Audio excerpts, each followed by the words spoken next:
Então, novamente, muito obrigado a vocês que estão aqui presencialmente, muito obrigado a vocês que estão assistindo a gente online. É um prazer enorme poder estar aqui.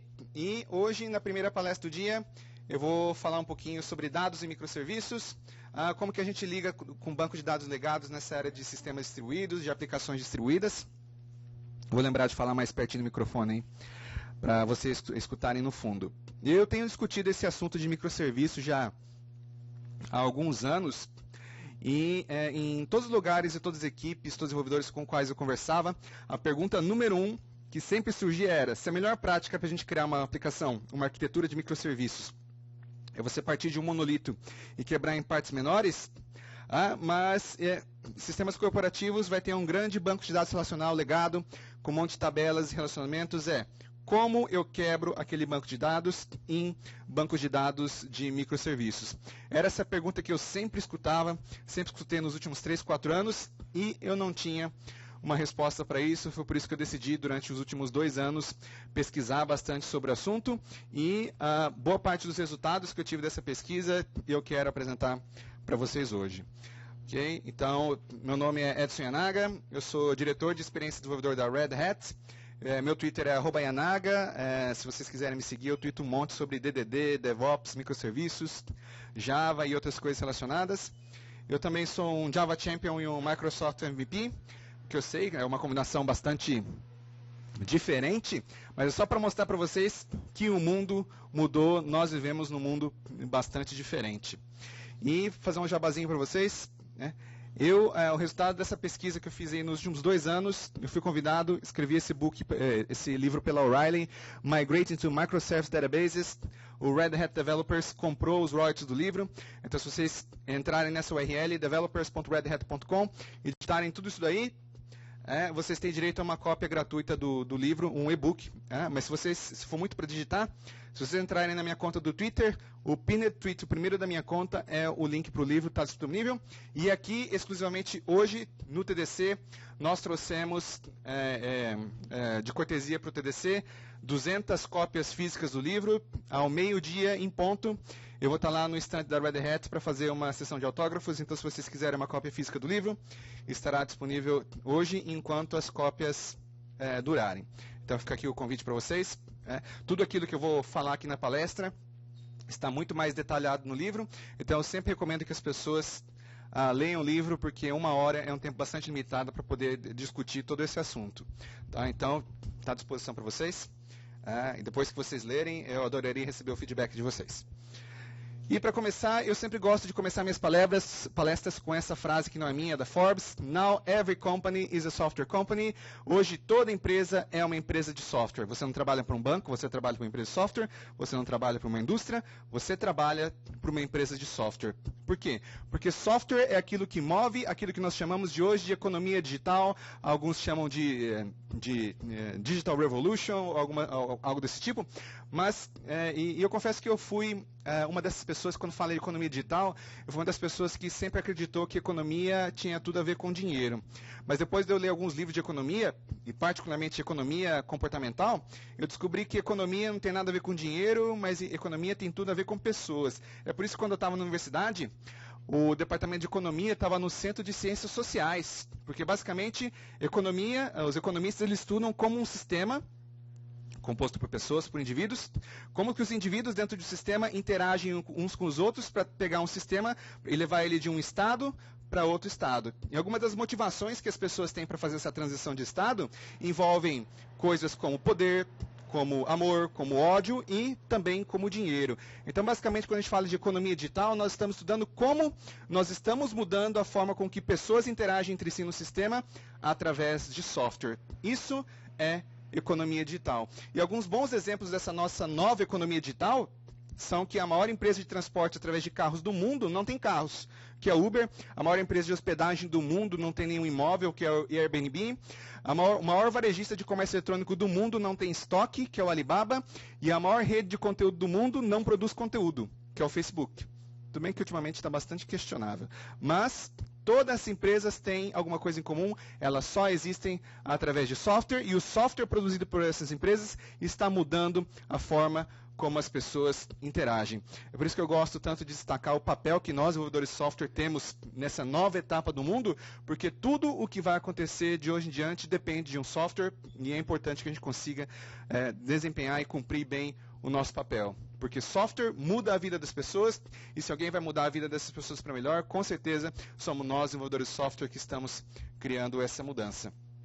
E para toda essa onda de DevOps e microserviços que está sendo discutido aí nos últimos anos, se eu tivesse que pegar só um ponto para poder explicar e trabalhar com vocês, eu gostaria de dizer que a coisa mais importante de toda essa discussão de DevOps e microserviços, sem dúvida nenhuma, é o que a gente chama de feedback loop. É aquela porque nós, como seres humanos, nós precisamos do feedback loop em todas as nossas atividades para poder melhorar aquilo que nós fazemos. Foi assim que nós aprendemos a andar, foi assim que nós aprendemos a falar. E se vocês pensarem em termos de software, todas as grandes evoluções ou revoluções que nós tivemos nos últimos 20 anos tentaram melhorar de alguma forma o feedback loop. Antigamente a gente tinha aquelas IDEs lá com fundo azul e fonte amarela, a gente precisava, às vezes, sair lá do terminal para compilar, para ver se nossa sintaxe estava correta. Hoje em dia, as nossas ideias, enquanto a gente está digitando, já está validando a sintaxe e, em alguns casos, até a semântica. Antigamente, a gente precisava também de uma equipe de teste separada, a gente jogava o código lá para eles levavam semanas para a gente saber se aquilo que a gente estava fazendo estava certo, se aquilo que a gente estava fazendo não quebrava o código dos outros. Criaram um teste automatizado. Antigamente, o pessoal só integrava código no dia de fazer o deploy, e a gente tem várias histórias sobre isso, mas hoje em dia a gente pode ter integração contínua, a gente integra todo dia. Antigamente, a gente tinha que enviar os nossos artefatos, os nossos wars, os nossos ears por e-mail para a galera pegar e fazer o deploy. Hoje em dia nós temos pipelines automatizados. Em cada uma dessas etapas, nós melhoramos o ciclo de feedback, porque ou nós aumentamos a quantidade de feedback que nós tínhamos no nosso processo de software, ou nós diminuímos o tempo que nós tínhamos entre ter uma ideia, codar e colocar aqui em produção, porque vocês podem ter 1001 ideias, mas para você saber se você fez a coisa certa e você fez do jeito certo, só colocando em produção para você ter certeza do resultado do seu trabalho. Então, quanto menos tempo a gente leva entre ideia e produção, melhor é o resultado do nosso trabalho, melhor é o resultado do nosso software. Então, nós sempre estamos tentando diminuir esse feedback loop, ou aumentar a quantidade, ou melhorar a quantidade de informação que nós temos no feedback loop. E se eu tivesse que explicar para vocês, escolher só um termo técnico dentro de toda essa discussão, o meu favorito, aquilo que é mais importante, é o que a gente chama de batch size. Então, batch size, tecnicamente, é a quantidade de mudanças que você tem entre cada um dos seus releases de software. Então, vou tentar fazer uma correlação bem simplista entre software, batch size e problemas de produção. E eu trabalhei como consultor durante muitos anos, e em todas as empresas que eu visitei, das startups até grandes bancos, empresas financeiras, varejistas, comércio eletrônico, a desculpa número 1 que o pessoal tinha, gente, tem que melhorar o feedback loop, etc e tal, a gente tem que soltar software mais rápido em produção. Por que vocês não conseguem soltar software mais rápido em produção? E a desculpa número 1 sempre foi que a gente não pode soltar software em produção, porque a gente tem um monte de bugs. Dá pau quando coloca em produção, não dá para colocar, a gente precisa de mais tempo para testar. Se o pessoal não percebe, quanto mais tempo você tem para testar, mais tempo você tem para codar também. E você nunca acaba com esse problema. Então, a correlação que eu gostaria de estabelecer com vocês o que provoca bugs em produção. Eu digo que são alterações, e alterações podem ser em 3 diferentes locais. Alterações podem ser feitas no código, podem ser feitas nos dados e podem ser feitas no ambiente. Vou tentar simplificar mais ainda para fazer essa correlação. Eu gostaria de dizer que para nós, desenvolvedores de software, o que causa bugs em produção é código. Alterações de código. Então, a correlação que eu faço é, quanto mais código você coloca em produção em cada um dos seus releases, mais bugs você tem em produção. Entretanto, a forma tradicional da gente tentar resolver esse problema é aumentando o tempo entre os releases. E você aumenta a quantidade de código. A forma econômica de você resolver esse problema é diminuir a quantidade de código que você tem em cada um desses releases em produção, até o ponto ideal. Se você puder conseguir reduzir até o ponto ideal, deu um commit de poucas linhas, colocou aqui em produção, deu em pau em produção, onde é que está a causa do problema? Com certeza está naquelas 15 linhas que você acabou de codar, de colocar no repositório, colocar em produção. Então, em equipes que têm pipelines de deploy de software bastante avançados, é muito mais fácil para eles conseguirem fazer esses pequenos releases, deu um problema, identificar a causa do problema, corrigir, fazer outro commit, outro deploy para corrigir em produção, do que ter, por exemplo, uma estratégia de rollback. Então, muitas práticas que estão sendo rediscutidas hoje em dia, por exemplo, estratégia de rollback. O pessoal está tentando sempre pensar em fazer o forward, ao invés de fazer o rollback como estratégia, mas, é claro, depende muito da maturidade em que a sua equipe e todo o seu pipeline está implementado. Mas mesmo que você queira reduzir constantemente, você como desenvolvedor, você como arquiteto, queira reduzir constantemente o tamanho do seu batch size, vai chegar um determinado momento que você não consegue diminuir mais o seu batch size, porque tem um troço chamado janela de manutenção, que não é determinado pela gente, é determinado pela equipe de Ops.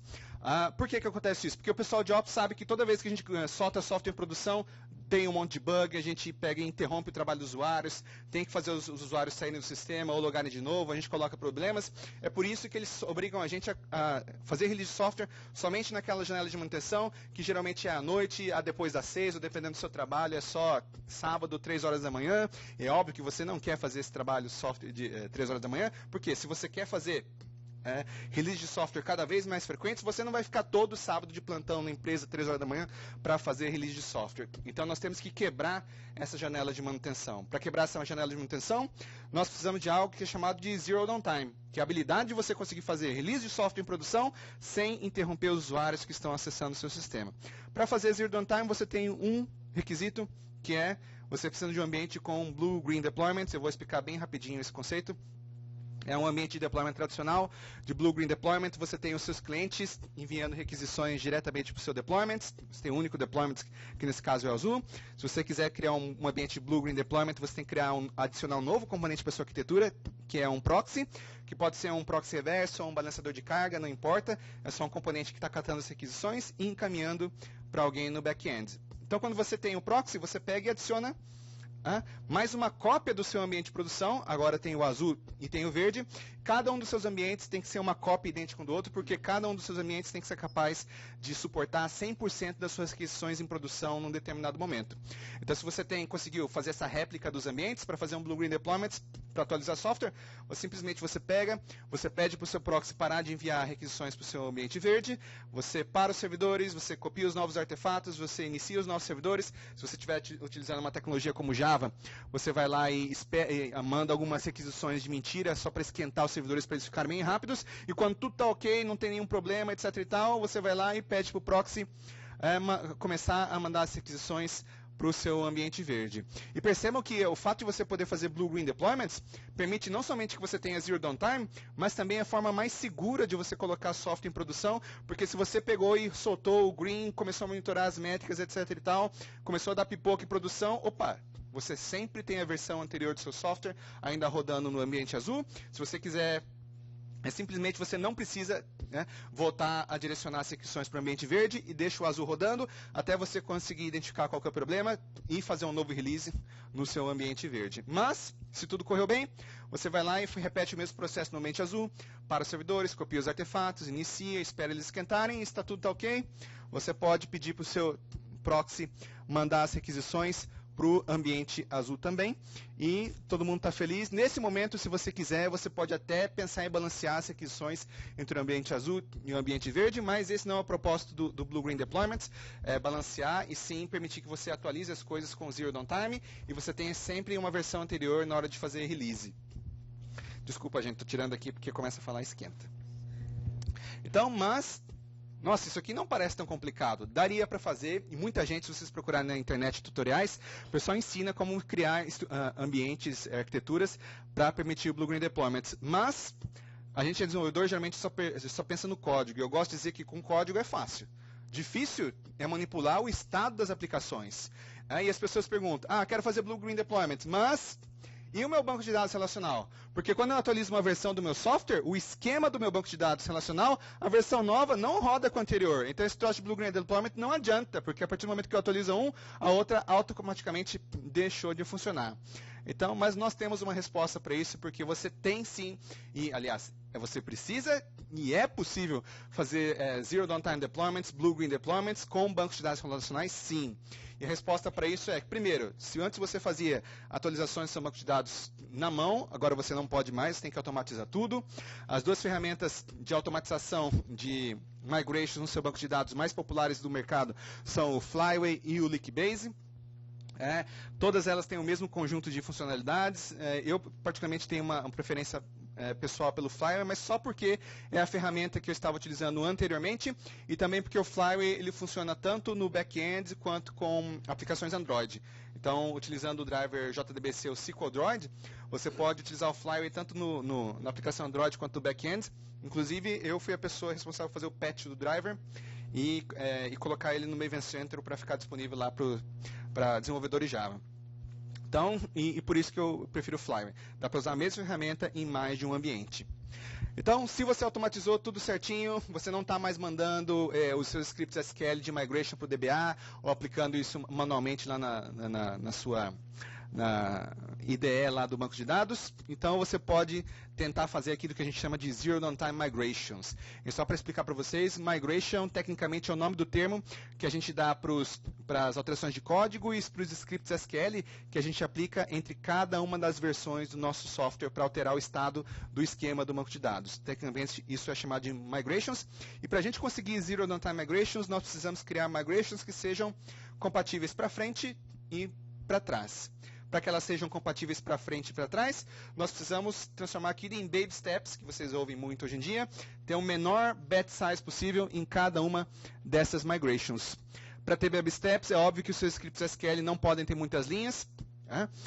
Se você der um update e sua tabela tem 1 bilhão de linhas, você não pode mais dar um update tabela tal disso para aquilo, porque isso vai gerar lock na tabela, vai levar um tempão, lock igual a downtime, então você vai acabar interrompendo seus usuários em produção. E a resposta para isso, é até um termo bastante pomposo, você tem que fazer sharding. Sharding, em termos de banco de dados, se você quer fazer o update de uma tabela de 1 bilhão e o troço leva 5 minutos para completar, então você não pode fazer o update na tabela inteira de uma vez. Você vai ter que explicar, vamos fazer 1000 linhas de cada vez e cada update desses leva, sei lá, 2 segundos. Não, 2 segundos é um lock time razoável para produção. Você vai determinar qual é o lock time razoável após ensaiar muito, porque sempre depende do seu caso de uso de negócios. Então, por exemplo, se antigamente você tinha um alter table, rename alguma coisa para outra coisa, talvez a partir de agora você vai ter que quebrar aquele simples alter table em múltiplas etapas, como alter table add column, fazer um update, outro update, outro update, e no final talvez você tenha que apagar. Eu achei esse assunto super interessante, porque eu comecei a falar com equipes no mundo inteiro e eu consegui coletar uma série de cenários que essas equipes que estão utilizando o Zero Downtime Migration em produção estão utilizando. Então, esses cenários, que foram 4, que o pessoal está utilizando para fazer Zero Downtime Migration, são praticamente adicionar uma coluna, renomear uma coluna, alterar o tipo, o formato de uma coluna e remover uma coluna. Eu vou passar bem rapidamente sobre essas etapas, mas se vocês quiserem em mais detalhes como fazer cada um desses Zero Downtime Migrations, eu expliquei bem detalhadinho no livro. Tem um capítulo só sobre esse assunto. Então, colocando ali, e você pensa, mas isso só tem coluna, e as tabelas? Se você pensar que uma tabela sempre é um conjunto de colunas, é só você aplicar cada uma dessas etapas múltiplas vezes. Então, vamos lá para os cenários bem rapidinho, porque eu tenho bastante conteúdo. Aliás, perdão se eu estou falando muito rápido, é porque eu tenho muito conteúdo para passar e eu não gostaria de deixar nada para o final, porque eu tenho um demo para mostrar para vocês também. Então, primeiro, adicionar uma coluna. São no mínimo 4 etapas. Primeira etapa, alter table add column. Segunda etapa, o código. Seu novo código, calcula o valor de leitura e escreve na nova coluna. Quando eu digo calcular, se você puder calcular o novo valor a partir de outros campos, beleza. Senão você vai aplicar um valor padrão para sua coluna. 3, você atualiza os dados utilizando shards. Então a etapa 3 pode ter múltiplos subetapas, etc. E 4, código lê e escreve na nova coluna. Se você pegar e quebrar o seu adicionar uma coluna, no mínimo nessas 4 etapas, você sempre tem versões que são compatíveis para frente e para trás. Você soltou uma nova versão, essa nova versão é compatível com o código atual e com o código imediatamente anterior. Esse é o princípio do Zero Downtime Migrations, ok? Então, esse é o cenário mais simples possível, e é claro, entre cada uma dessas etapas, você vai abrir o seu console do SQL e você vai fazer um monte de selects para testar, para ver se a sua aplicação está lendo e gravando os valores corretos nas colunas corretas. Então, de novo, isso aqui não somente permite que você tenha Zero Downtime, mas também permite que você faça uma migration de modo seguro. Nenhuma alteração que você faz no esquema do seu banco de dados, utilizando o Zero Downtime Migrations, é destrutiva. Os dados anteriores sempre estão disponíveis. Então você não precisa mais ter medo de fazer um migration em produção, porque antes a única coisa que você tinha, eu peguei e dei um alter table, né? Fudeu com a tabela, agora só tem que esperar e restaurar o backup. Agora não, com o Zero Downtime Migration, você pode aplicar Migration e deu uma coisa errada, não tem problema. Os dados anteriores ainda estão lá, a versão anterior ainda está funcionando. Isso que eu acho tão bacana aí nessas Zero Downtime Migrations. E agora vamos lá para o cenário mais complicado de todos, que é renomear uma coluna. Renomear uma coluna não é alter table, rename alguma coisa. A partir de agora você tem que fazer. Primeira etapa, alter table, add column. Segunda etapa, código lê da coluna antiga e escreve nas duas. Terceira etapa, copiar os dados utilizando shards de uma coluna para outra. Quarta etapa, código lê da nova coluna e escreve nas duas. Quinta etapa, código lê e escreve na nova coluna. E sexta etapa, remover a coluna, que você nunca faz no release imediatamente posterior, porque remover uma coluna é uma operação destrutiva. Quando eu digo mais tarde, não, finalizei minha migration, você simplesmente vai lá e marca aquela coluna, cria um ticket na Gira falando para o DBA, ó, essa coluna aqui não está mais utilizando, da próxima vez que você tiver a sua janela de manutenção fazer o cleanup, que vai ser daqui a 1 mês, ou 3, ou 6, você verifica e apaga a coluna, porque daí depois de 6 meses eu tenho certeza que ninguém mais vai estar utilizando aquela coluna, ok? E de novo, entre cada uma dessas etapas, você vai abrir o seu console de SQL, vai fazer um monte de select para ter certeza que a sua aplicação está lendo e gravando os dados corretos nas colunas corretas. E uma pergunta que é muito frequente também, como que eu faço Zero Downtime Migration se eu estou trocando o algoritmo que grava naquela coluna? Gente, é a mesma coisa, você sempre cria uma nova coluna e mantém as duas em produção. O algoritmo antigo está gravando uma coluna, o algoritmo novo está gravando outra coluna, porque desse jeito você nunca executa uma operação destrutiva, a versão anterior sempre está rodando em produção. Terceiro cenário é alterar o tipo e formato de uma coluna. E se vocês olharem aqui, tem um padrão. Tá? Porque a grande maioria das migrations que vocês vão fazer é sempre assim. Adicionar uma nova coluna, gravar as duas ao mesmo tempo, ler de uma, ler da outra, etc. e tal, e depois no final apaga. Então isso é bom, porque você acaba determinando um padrão. Você sempre acaba praticando as mesmas coisas, as mesmas migrations para fazer alterações no seu banco de dados. E último, remover uma coluna. Nunca remova uma coluna em produção, porque você perde os dados que estavam gravados. Então, simplesmente você para de ler a coluna, mas continua gravando nela até você ter certeza que você não precisa mais daquela informação vários releases posteriores. Depois disso, você pode soltar uma versão, por exemplo, que para de escrever na coluna, e se a coluna realmente não está sendo mais utilizada, você marca ela para ser removida na janela de manutenção. Ok? Esses são os cenários para você fazer Zero Downtime Migrations, e eu falei tudo bem rapidinho, mas se vocês quiserem, novamente no livro está bem mais detalhado. E a minha integridade referencial, não tem jeito. Às vezes a gente tem que quebrar algumas paredes para poder fazer uma reforma na nossa casa para melhorar as coisas. E a resposta é, nós temos que remover as colunas, e as integridades referenciais, constraints de not null também você não pode colocar na hora, sempre tem que colocar no final. Remova e cria depois de finalizadas todas as suas migrations, ok? Então aqui eu encerro a parte da palestra que eu estava falando das Zero Downtime Migrations, e agora nós vamos falar das implicações nas arquiteturas de microserviços. Quando a gente fala de microserviços, e por que eu falei de Zero Downtime Migrations? Porque antigamente, quando você tinha um monolito, a indisponibilidade do seu sistema geralmente era quase igual à indisponibilidade do seu monolito. O monolito está fora do ar, o sistema está fora do ar. Então era muito fácil você estabelecer essa correlação. Agora, quando você tem microserviços, que você tem um monte de artefatos rodando em produção, você não pode permitir que a indisponibilidade do seu sistema seja a indisponibilidade de todos os seus microserviços multiplicado. Porque fulano de lá, no departamento X, resolveu atualizar o microserviço dele e agora todo o sistema está fora do ar. Imagine, né, a quantidade de disponibilidade que você tem no sistema. Então você não pode mais permitir que o seu sistema tenha disponibilidade por causa de migrations. Por isso que migrations é tão importante. Então toda vez que eu ia discutir com o pessoal essa história de microserviços de banco de dados, todo mundo contava para mim a história do Zero Downtime Migrations, e é por isso que eu resolvi colocar isso no livro e apresentar para vocês hoje também. Mas entrando então nas características de microserviços, o Martin Fowler fez um trabalho bacana coletando algumas das principais características de microserviços, e é óbvio que hoje a gente não vai ter tempo de discutir todas, a gente só vai discutir uma, que é o princípio do Decentralized Data Management, que é o gerenciamento de dados distribuído, dizendo que cada um dos seus microserviços precisa da sua própria base de dados.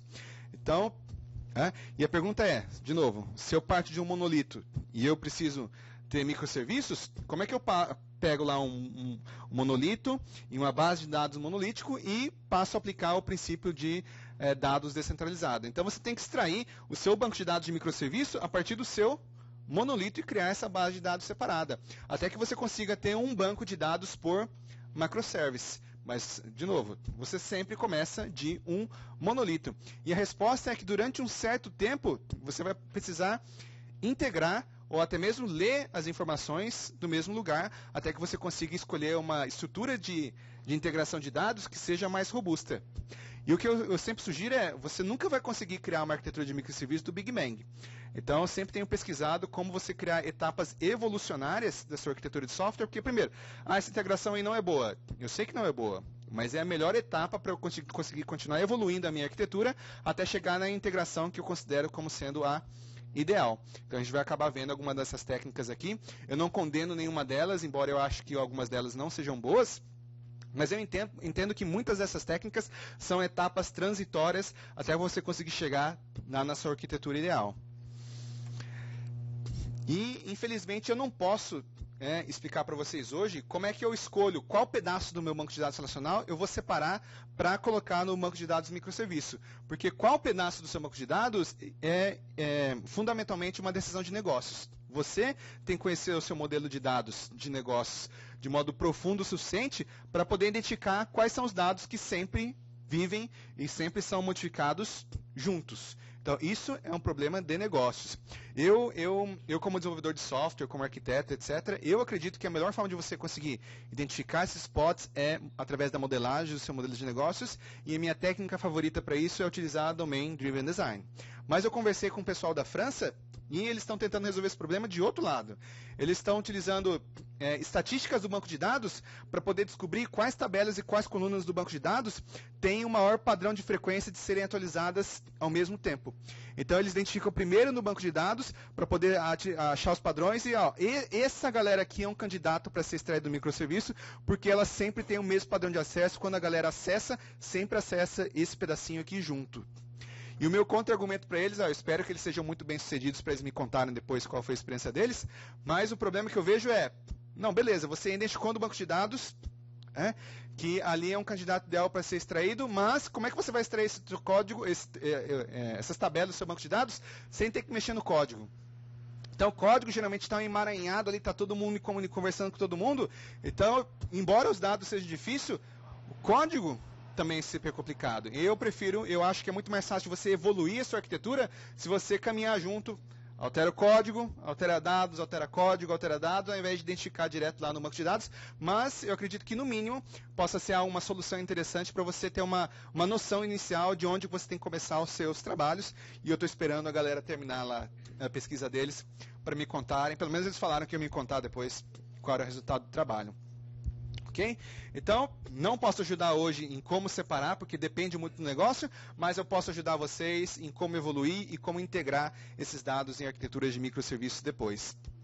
Então, mas antes de poder explicar essas integrações, eu vou ter que explicar de modo bem rápido e bem simples alguns conceitos básicos de sistemas distribuídos. Primeiro, vou ter que falar sobre modelos de consistência de dados, e se alguém aqui estudou sistemas distribuídos, talvez que eu vou falar até um pecado, gente, mas eu só vou explicar 2 modelos diferentes e 2 casos especiais desses modelos ainda. Então, primeiro, eu vou te explicar para vocês o que é consistência forte. Num sistema distribuído com consistência forte, em que você tem vários nós no seu sistema, todos os nós do seu sistema têm que concordar com um valor novo antes que qualquer cliente possa ler esse valor novo. Então, se eu tenho vários nós aqui, 5 nós, e eu atualizo aí i igual a 5 nesse cara, todos os nós têm que atualizar o valor para i igual a 5 antes que qualquer cliente possa ler o valor i igual a 5. Antes disso, todo mundo está lendo o valor antigo ainda, tá? Então, esse geralmente é o modelo de consistência que você consegue com transações. Todo mundo tem que estar com o valor novo, senão ninguém está com o valor novo. Então, por isso que é mais comum, a gente está acostumado a pensar assim. Mas em sistemas distribuídos, consistência forte é muito custoso, não escala. Quando eu falo que não escala, sempre alguém vai me colocar uma exceção, e para tudo na vida tem exceção, ainda mais em arquitetura de software, a arquitetura sempre é trade-off. Você está ganhando de um lado, está perdendo do outro. Então, quando eu falo assim sempre, o sempre assim nunca é sempre, tá? É tipo 90%, 80%. E consistência eventual é o seguinte cenário. E eu não vou explicar para vocês consistência eventual, vou explicar para vocês consistência eventual forte, que é um caso super especial de consistência eventual. Consistência eventual forte é aquele caso em que você tem vários nó no seu sistema distribuídos e você escolhe um nó do seu sistema para ser a fonte canônica de informação. Eu estou dizendo, e quando eu digo fonte canônica, eu estou dizendo que o único nó do sistema que é permitido atualizar o valor é esse nó daqui. E todos os outros nós podem ter valores diferentes, todos os valores são corretos, o que pode acontecer é que esses valores são desatualizados. Que é diferente de um sistema de consistência eventual pura, porque em consistência eventual pura você pode ter conflito. Ou seja, os nós podem ter valores errados. Em consistência eventual forte, os valores nunca estão errados. O que pode acontecer é eles estarem desatualizados. E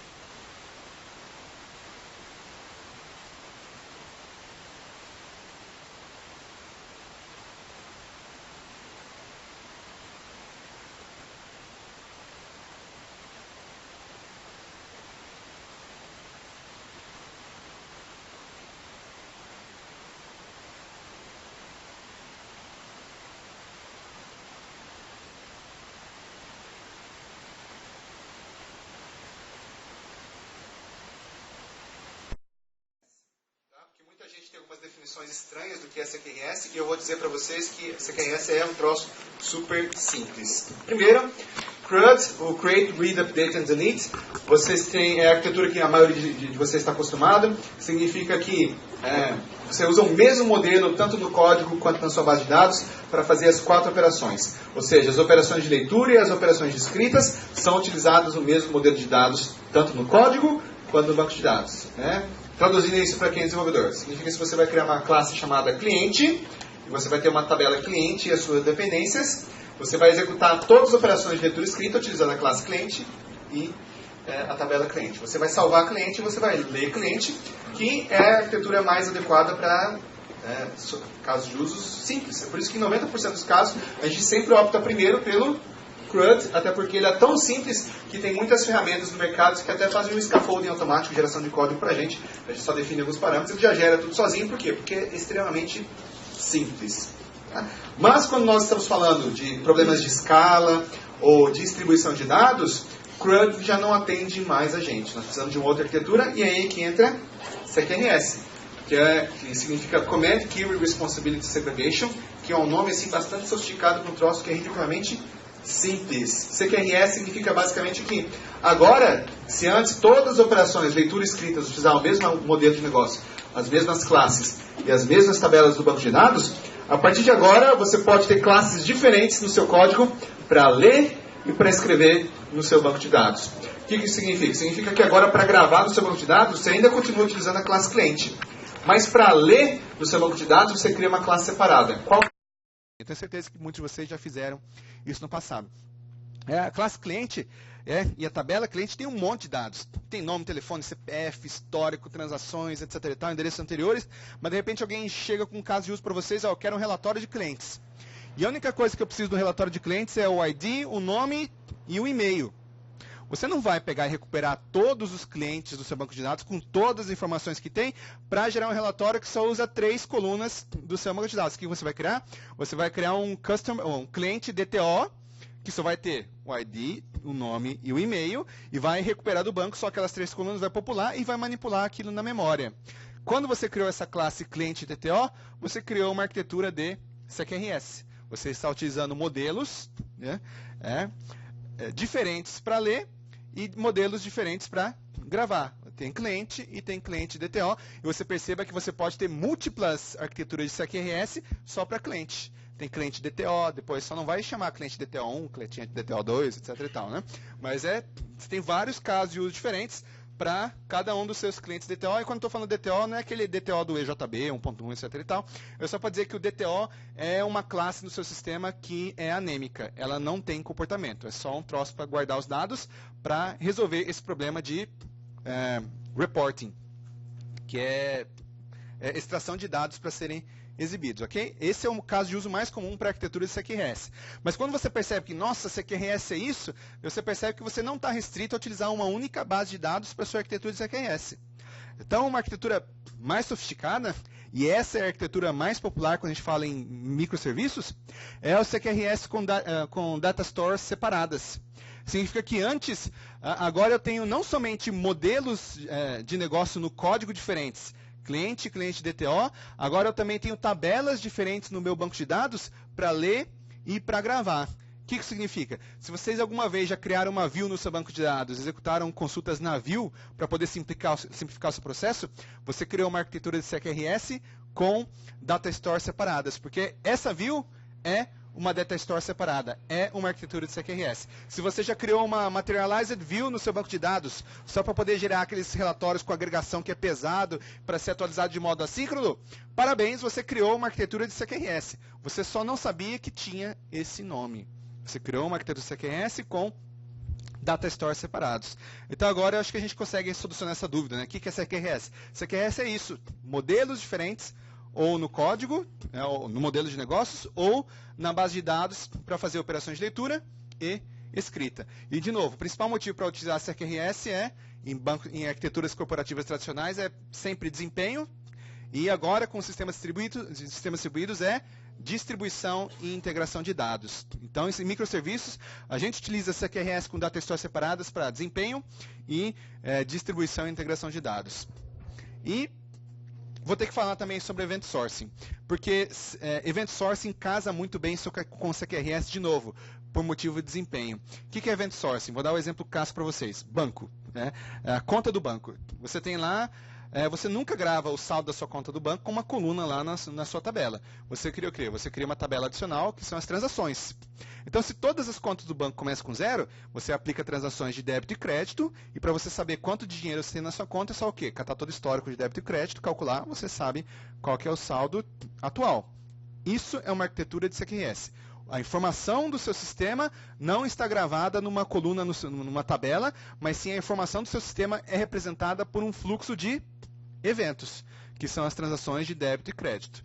Daí você pensa, nossa, isso permite que as minhas gravações sejam muito mais rápidas. Sim, se o sistema tem uma demanda de gravação muito alta, então as suas escritas numa arquitetura de Event Source são muito mais eficientes. Mas vocês já pensaram, mas leitura nesse troço é lento pra caramba, porque para cada vez que eu quero o saldo, eu tenho que sair calculando tudo de novo. Quanto mais clientes, quanto mais transações eles têm, mais lenta fica a minha arquitetura. Aí é que entra o CQRS. Então, geralmente o pessoal que aplica Event Sourcing, eu tenho o fluxo de eventos, o stream de eventos, e eu sempre crio uma outra tabela com uma coluna adicional que tem o quê? Tem o cache da informação do saldo da conta. Então, o que? Toda vez que eu gravo ali, eu gravo de modo síncrono ou assíncrono, deve depender se você quer transacional, com consistência forte ou consistência eventual forte. Toda vez que eu gravo uma nova gravação, eu atualizo o cache. Mas a fonte de informação canônica não é o cache, é o stream de eventos. Porque em qualquer momento eu posso... será que o saldo da minha conta está certo? Você vai lá no stream de eventos, aplica todas as contas de novo e verifica se alguém não fez alguma fraude. Tá? Então, por isso que é bacana o Event Sourcing, porque de graça você ganha auditoria, sempre dá para conferir o valor que você tem gravado, e você ganha uma máquina do tempo. Eu quero saber o saldo da minha conta no dia tal, hora tal. É só reaplicar todas as transações até aquele determinado momento, você sabe qual que era o saldo da sua conta. Então, quando o pessoal utiliza Event Sourcing, quase 99% das vezes que você tem Event Sourcing, você quer aplicar CQRS também, por motivos de desempenho. A leitura fica muito custosa. Beleza? Então, partindo disso, e por que eu estou falando de todas as estratégias? Vou contar para você a experiência que eu tive particularmente desenvolvendo arquitetura de microserviços e conversando com equipes do mundo inteiro que adotaram essa estratégia de microserviços, principalmente sistemas corporativos. Tá? Que é o universo aí que eu fico trabalhando, que eu tenho trabalhado e que eu continuo trabalhando dentro da Red Hat, e eu tenho certeza que é o universo que 90% dos desenvolvedores do mundo atuam, fazendo software corporativo. O que o pessoal pensa? Tem um monolito. Quero criar uma arquitetura de microserviço. Vamos extrair.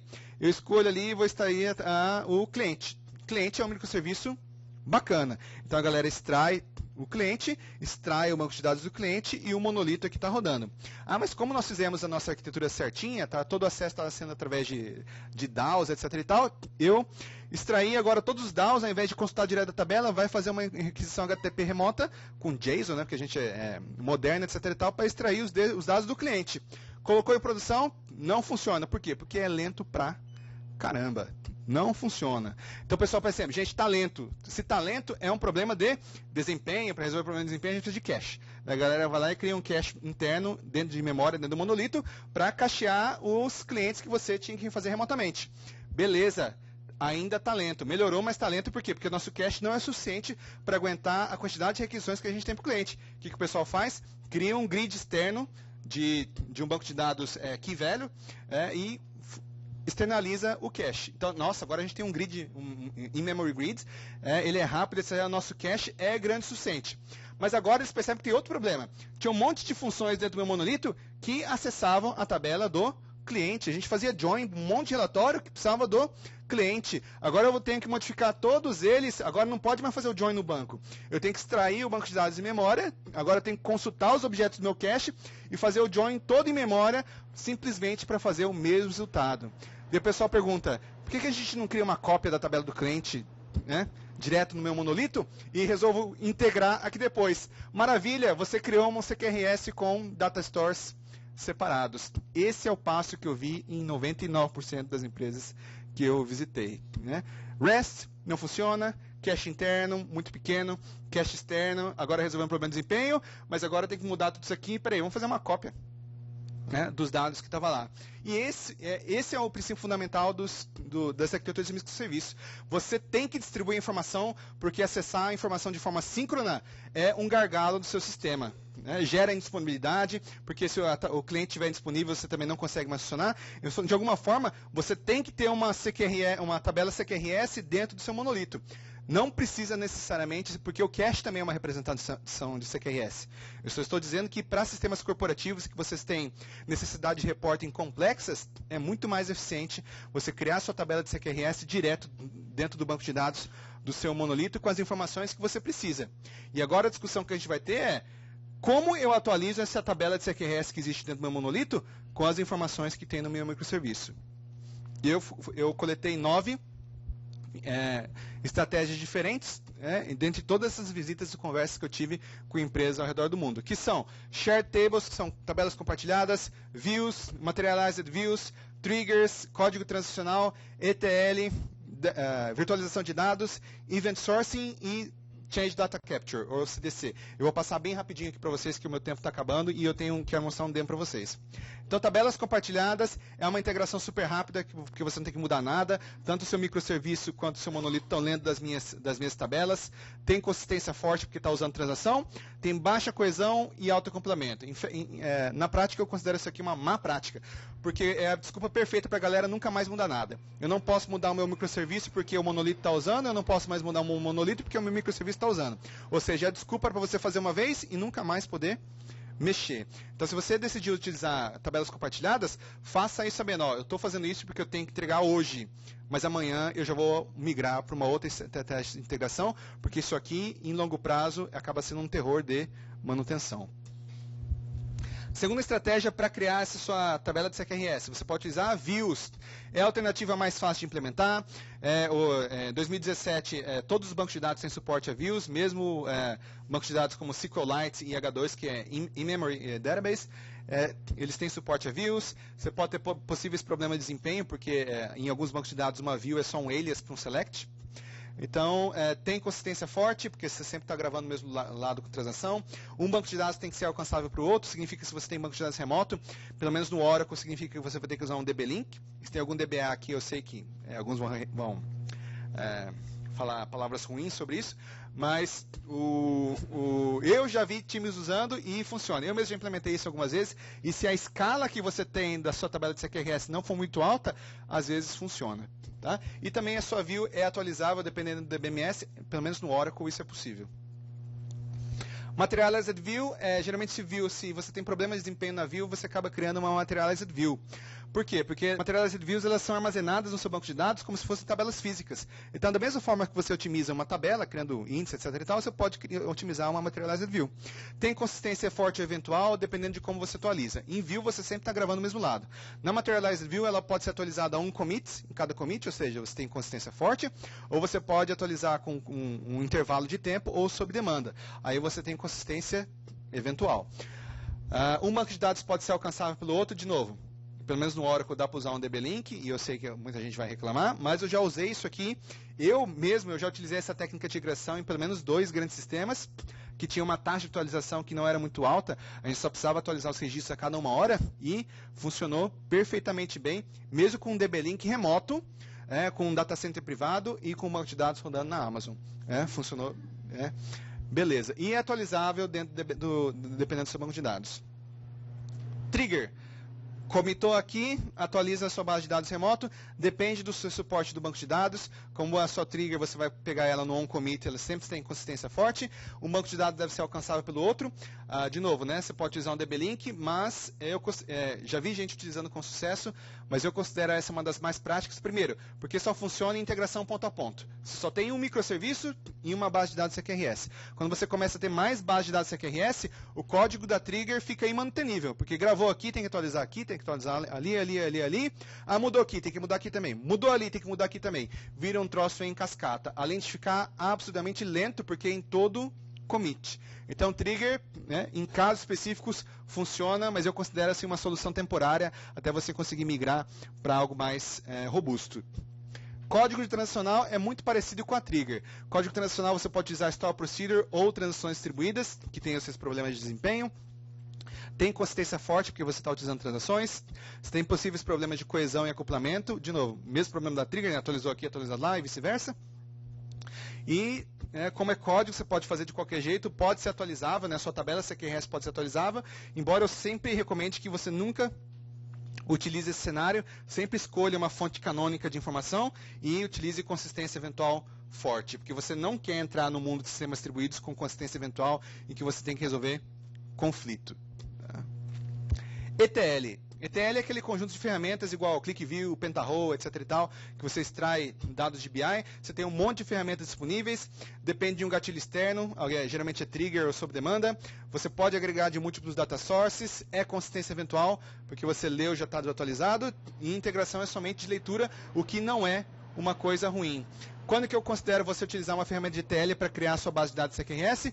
Quando você já tem uma pessoa no time que já faz isso todo dia, que já está acostumada, porque tem lá os relatórios de negócio que o pessoal está utilizando. Então você já pode, cria mais uma integração. Se você tiver poucas integrações, você pode usar uma ferramenta de ETL. E quando eu falo em consistência eventual, muita gente acha que é um pecado. Mas tem que pensar que o mundo que nós vivemos já é eventualmente consistente. Pega aquele relatório que o pessoal pede para imprimir e colocar na mesa todo dia de manhã. Já passei por isso várias vezes. Aquela informação que o cara está usando para tomar uma decisão de negócio assim crítica é uma informação de ontem à noite. Ele já está utilizando algo que é eventualmente consistente. Quando você tem uma tela, o seu sistema foi lá no banco de dados com transação, leu as tabelas do seu banco de dados, transformou a informação, gerou um JSON bonitinho, um HTML, mostrou para o usuário, a hora que ele viu aquilo na tela, já é eventualmente consistente porque a informação já pode ter sido atualizada. Então nós vivemos num mundo eventualmente consistente, a gente só não está acostumado a trabalhar com isso. Mas em arquitetura de microserviços, você tem que abraçar esse mundo eventualmente consistente. Virtualização de dados é uma das minhas favoritas, porque permite que você crie uma camada, você tem o banco de dados físico, você cria uma camada virtual e a sua aplicação lê sobre ela. Você tem acesso em tempo real, porque de verdade você está acessando as mesmas tabelas físicas, você tem consistência forte, pode agregar múltiplos data sources e atualizar dependendo da solução. Aqui, desculpa gente, estou passando rapidinho porque meu tempo está... E aqui esse aqui é o gráfico da plataforma do TIDS, que é uma ferramenta de virtualização open source. Eu não quero que vocês entendam o que está ali, eu só quero mostrar que você pode ter múltiplos data sources, você pode criar virtual databases, que basicamente você cria como se fosse o select, você modela como você quer enxergar o seu banco de dados virtual a partir do banco de dados físico, e a sua aplicação conecta no seu banco de dados virtual, achando que está conectando com o drive físico, porque se o seu banco de dados de baixo é Oracle, o virtual database também é Oracle. Então acaba sendo transparente. Eu não vi nenhuma empresa adotar uma solução de virtualização só para criar uma arquitetura de microserviços, mas as empresas que já tinham soluções de virtualização, elas se aproveitaram muito do fato de terem a virtualização para criar arquitetura de microserviços, porque é muito seguro. Eu não sei se eu devo extrair esse pedaço aqui da minha arquitetura para criar um banco de dados de serviço, porque depois que você extraiu, para juntar depois, é o caos. Mas se você cria um virtual database, se eu extrair esse pedaço, meu monolito continua lendo e gravando no mesmo lugar. Eu só criei um virtual database para o meu microserviço, e eu criei um outro virtual database para a versão nova do meu monolito. 3 semanas depois eu descobri que fiz uma cagada, esse negócio aqui nunca vai funcionar direito. Você não mudou nada no seu banco de dados físico. Vai lá e apaga o VDB e começa de novo. Então a experiência dessas empresas, 2 empresas, foi bastante interessante utilizando virtualização de dados para fazer essa migração segura para uma arquitetura de microserviços. Event Sourcing, eu acabei já discutindo um pouquinho o que é, etc. e tal. Event Sourcing instala informação no fluxo de eventos, facilita a auditoria, consistência eventual. Você tem que utilizar um message bus e por isso acaba tendo alta escalabilidade. E eu pedi para vocês terem um cuidado super adicional, porque tem muita gente no mercado dizendo para vocês que Event Sourcing é a solução para todos os problemas de integração de microserviços. E eu vou dizer, eu já implementei e vi muita gente implementando a arquitetura de Event Sourcing, porque o pessoal diz, tem alta escalabilidade, tem alta coesão e baixo acoplamento. E é mentira. Tá? Isso aí é muito difícil você criar uma arquitetura de event sourcing adequada. O pessoal esquece, agora é tudo evento, por isso que tem baixo acoplamento. Não, o acoplamento que você tem num sistema distribuído com event sourcing é o tipo e a semântica dos eventos. Toda vez que você altera o tipo e a semântica dos eventos, você tem um acoplamento. Significa que alterei o tipo, adicionei um novo tipo de evento. Todos os clientes que estão consumindo os eventos têm que ser modificados também. É por isso que é difícil você criar uma arquitetura de event sourcing, principalmente no começo. Eu sugiro que vocês tenham assim, uma alta experiência no seu modelo de dados para conseguir prever os tipos dos eventos antes de entrar numa arquitetura de event sourcing, senão vocês vão ter um problema terrível em sistemas distribuídos que a gente chama que é mudança em cascata. Né? Mudou aqui, todos os clientes dos seus sistemas distribuídos têm que mudar também. Quando você tem um monolito, beleza, porque é uma base de código só. Quando você tem 20 equipes diferentes consumindo os seus eventos, é complicado você avisar para eles que amanhã eu mudei o tipo do meu evento e amanhã aquela informação que você tinha está diferente. Né? Não dá para trabalhar dessa forma. Mas é tipo diferente, nossa, eu tenho que converter o tipo de um evento para outro tipo. Daí você começa a lembrar, mas não é isso que o Enterprise Service Bus fazia? Exato, é exatamente esse tipo de coisa que você quer evitar em arquiteturas de microserviços. E por último, já que eu já estourei aqui, Change Data Capture. Essa aqui é a minha favorita. O que é Change Data Capture? É um conjunto de ferramentas que existem disponíveis no mercado que eles plugam diretamente dentro da sua base de dados, do seu banco de dados. Então você pode utilizar uma ferramenta de CDC, ele pluga direto, você nem precisa alterar o código do seu monolito, ele pluga direto no seu banco de dados e começa a ler o log de transações do seu banco de dados. E para cada operação de alter table, insert, update e delete, ele gera um evento que é distribuído num barramento que pode ser consumido pelos outros. Como são eventos de baixo nível, esse tipo de evento nunca vai mudar. Então, ele é um event source de pobre, né? Por quê? Porque event source bem bacana é feito com domain events, né? com eventos de negócios. Então, é um event source de baixo nível, mas é uma técnica de integração bacana quando você não quer mexer no seu legado. Você quer fazer a integração de várias arquiteturas de microserviços, quer criar banco de dados de CQRS e não quer mexer no legado. Então, se vocês já trabalharam com, por exemplo, Oracle Golden Gate, que custa uma fortuna, ele faz esse tipo de integração através de CDC. Mas o demo que eu quero mostrar para vocês é de uma ferramenta open source chamada Debezium, que é uma ferramenta open source de CDC, ou atualmente ela trabalha com MySQL, PostgreSQL, MongoDB, Oracle está quase final e talvez o próximo seja SQL Server. Tá? E esse é o demo que eu quero mostrar para vocês bem rapidinho. Que eu já estou terminando, tá? Então, o que eu tenho aqui? Aqui eu tenho uma instância do Zookeeper rodando na minha máquina. Desculpa porque se a fonte está pequena, mas no que for importante eu aumento, tá? Esse aqui eu tenho o DB, o Kafka rodando. Então, o Zookeeper eu tenho só porque o Kafka depende do Zookeeper. Kafka é o queridinho hoje em dia de integração de sistemas, porque Kafka é um novo tipo de barramento que tem algumas propriedades super interessantes. Né? Ele tem alta escalabilidade, ele é persistente e ele é ordenado. Todos os clientes sempre recebem as mesmas mensagens na mesma ordem, que é super importante para esse tipo de integração de dados. Eu não vou entrar nos termos técnicos, mas é super importante você ter essas propriedades num sistema distribuído, tá? Para fazer esse tipo de integração. E aqui eu tenho uma instância do MySQL rodando. Nesse outro terminal, eu tenho um MySQL Client. Depois eu tenho aqui o Debezium rodando, e eu tenho um Kafka Watcher, que é simplesmente uma aplicação que lê os eventos que estão rodando dentro do Kafka e mostra aqui no meu console. O que eu vou mostrar para vocês?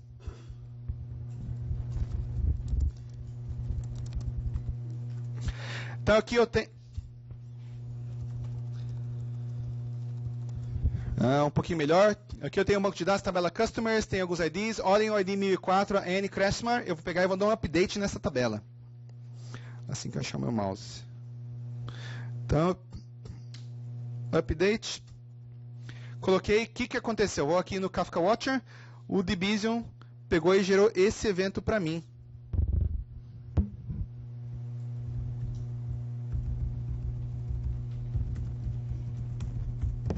E só para formatar bem bonitinho para vocês verem o que tem dentro do evento Debezium, o Debezium, ele, na mensagem do JSON que ele propagou, ele tem o esquema do banco de dados antes e o esquema depois da operação, porque pode ter sido um alter table, mas nesse caso aqui foi um update, então não muda nada.